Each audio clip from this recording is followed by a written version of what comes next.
ശബരിമല സ്വർണ്ണ കൊള്ള ഇപ്പോൾ നടക്കുന്ന വലിയ ചർച്ചയാണല്ലോ. അവിടെ നിന്ന് ഇത്ര കിലോ സ്വർണം അവിടെ ദ്വാരപാലക ശില്പങ്ങൾ ഇത് ചെയ്യാനൊക്കെ ആയിട്ട് കൊണ്ടുപോയി. തിരിച്ചു വന്നപ്പോഴത്തേക്ക് ഇത്ര കുറവുണ്ട്. അതാണല്ലോ കേസ്. അപ്പോൾ അത് രണ്ടും കണ്ടെത്താനായിട്ടുള്ളൊരു സംവിധാനം അവിടുത്തെ ദേവസ്വം ബോർഡ് സംവിധാനത്തിൽ സ്റ്റോക്ക് മാനേജ്മെൻറ്റും അവിടുത്തെ കണക്കുകളും എല്ലാം കൃത്യമായിട്ടൊരു നിയതമായിട്ടുള്ളൊരു സംവിധാനത്തിൻ്റെ കീഴിൽ പ്രവർത്തിക്കുന്നുണ്ടാണ് കഴിയുക. അതേസമയം ഒരു കത്തോലിക്ക പള്ളിയിൽ ഒരു ഇതേപോലെയുള്ള കിട്ടുന്ന നേർച്ച കാഴ്ചകൾ പോലെയുള്ള സാധനങ്ങൾ പ്രത്യേകിച്ച് നമ്മളിവിടുത്തെ പല പള്ളികളിലും ഇതേപോലെ ആളുകൾ കൊണ്ടുവന്നിടുന്ന സ്വർണം, വെള്ളി അല്ലെങ്കിൽ അതേപോലെയുള്ള കാഴ്ച വസ്തുക്കളൊക്കെ ഉണ്ടാവും. ഇതിനെല്ലാം സ്റ്റോക്ക് ആര് മെയിൻറ്റെയിൻ ചെയ്യണോ, അല്ലെങ്കിൽ ഇത് എത്ര ബാക്കിയുണ്ട്, ഇത് എന്താണ് ഇതിൻ്റെ ഇപ്പോഴത്തെ പൊസിഷൻ എന്നുള്ളത് ഇവരുടെ ബാലൻസ് ഷീറ്റോ മറ്റോ കാര്യങ്ങളൊന്നും ഇവർ പുറത്ത് കൊണ്ടുവരാനായിട്ട് ഇഷ്ടപ്പെടില്ല. അതിനൊരു ഉദാഹരണം പറയുകയാണെങ്കിൽ, ഞങ്ങൾ പോകുന്ന പള്ളിയിലെ അച്ഛൻ ഒരു വളരെ സുതാര്യത വേണമെന്ന് ആഗ്രഹിക്കുന്ന ഒരു അച്ഛൻ വന്നിട്ട് ആ പള്ളിയിലെ കണക്കുകളെല്ലാം തയ്യാറാക്കി നോട്ടീസ് ബോർഡിൽ ഇടാൻ തീരുമാനിച്ചു. അതിന് നമ്മളത് ഹെൽപ്പ് ചെയ്തു. പുള്ളി അത് എല്ലാ 3 മാസം കൊടുക്കണം പള്ളിയെ നോട്ടീസ് ബോർഡിൽ ഇടാൻ തുടങ്ങി. അപ്പോൾ വേറെ ഇതിനേക്കാളും, അതായത് ഫെറോന ലെവലിലുള്ളൊരു പള്ളിയിൽ ഒരു തർക്കം വന്നു. അവിടുത്തെ, അതായത് നാഷണൽ ഹൈവേയുടെ ചേർന്ന് ഏക്കർ കണക്കിന് സ്ഥലമുള്ള ഒരു പള്ളിയാണ്. അവിടുത്തെ ആളുകളും വിശ്വാസികളും അച്ഛനും തമ്മിലുള്ള തർക്കം. അവിടുത്തെ ഒരു പാരിഷ് ഹാൾ പണിതതിൻ്റെ ചിലവിലേക്ക് വന്ന ചിലവ് അച്ഛൻ പറയുന്നത് 1,75,00,000. അവർ പറയണത് അത്രയും വരില്ല. ഇതിനൊരു തർക്കം വന്നു. അങ്ങനെ ആ തർക്കം മൂത്ത് കഴിഞ്ഞപ്പോഴത്തേക്ക് അച്ഛൻ പോയിട്ടൊരു പോലീസ് പ്രൊട്ടക്ഷന് വേണ്ടിയിട്ട് ഒരു ആപ്ലിക്കേഷൻ കൊടുത്തു.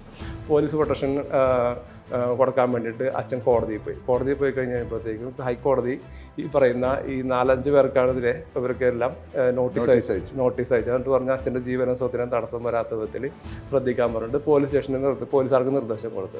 അങ്ങനെ അവരുടെ ഒരു സ്റ്റേറ്റ്മെൻറ്റ് ഫയൽ ചെയ്തു. ഇങ്ങനെ വേറൊരു പള്ളിയിൽ ഈ പറയുന്ന പോലെ ഇത് കണക്കുകളെല്ലാം ഫയൽ ചെയ്യുന്നുണ്ട്, അവിടെ കൊടുക്കാനും ബാധിച്ചു. കാനോൻ നിയമത്തിലും 1282 തുടങ്ങി 88 വരെ ആ രാജ്യത്തിലുള്ള നിയമം എന്താണോ ആ നിയമം അനുസരിച്ച് പ്രവർത്തിക്കണമെന്ന് ഇവർക്ക് കൃത്യമായ നിർദ്ദേശം കൊടുക്കണം. അതിന് ഓവർ റൈഡ് കൊണ്ട് ഒരു കാനോനും ഇല്ലെന്നുള്ളതെന്ന് പറയുന്നത്.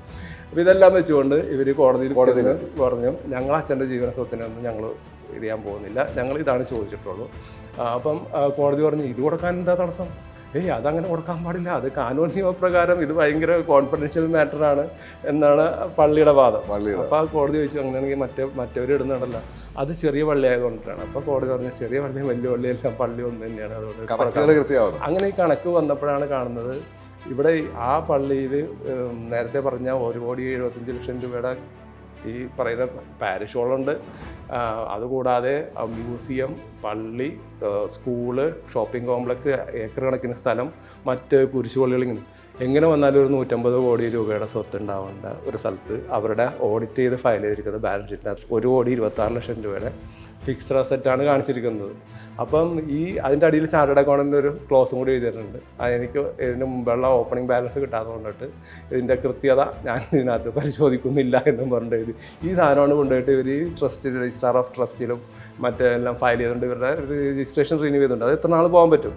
ഇത് തിരിച്ചറിഞ്ഞത് കൊണ്ടിട്ട് തന്നെയാണ് സെക്ഷൻ 12A രജിസ്ട്രേഷൻ, ഈ റിലീജിയസ് ചാരിറ്റബിൾ ട്രസ്റ്റിന് ഡൊണേഷൻ എക്സംഷൻ ഉണ്ട്. ആ എക്സംഷനുള്ള പ്രൊവിഷൻ പ്രകാരം ഇവർ രജിസ്ട്രേഷൻ റിന്യൂവൽ കൊടുക്കണം. അത് 2020 ഫൈനാൻസ് ബില്ലിൽ കേന്ദ്ര സർക്കാർ ഒരു അമെൻമെൻറ്റ് കൊണ്ടുവന്നിട്ട് പറഞ്ഞു, നിങ്ങൾ നിർബന്ധമായിട്ടും ഫ്രഷ് ആപ്ലിക്കേഷൻ കൊടുക്കണം. ഇതുവരെ നിങ്ങൾ പ്രവർത്തിച്ചുകൊണ്ടിരുന്നതൊക്കെ ഓക്കെ, പക്ഷേ ഇനി നിങ്ങളൊരു ഫ്രഷ് ആപ്ലിക്കേഷൻ കൊടുക്കണം. അതിനകത്ത് കഴിഞ്ഞ 3 വർഷത്തെ ബാലൻസ് ഷീറ്റ് കൂടെ ഫയൽ ചെയ്തുകൊണ്ട് ഒരു ആപ്ലിക്കേഷൻ കൊടുക്കാൻ പറഞ്ഞു. അപ്പം ഇവർക്ക് പ്രശ്നമായി.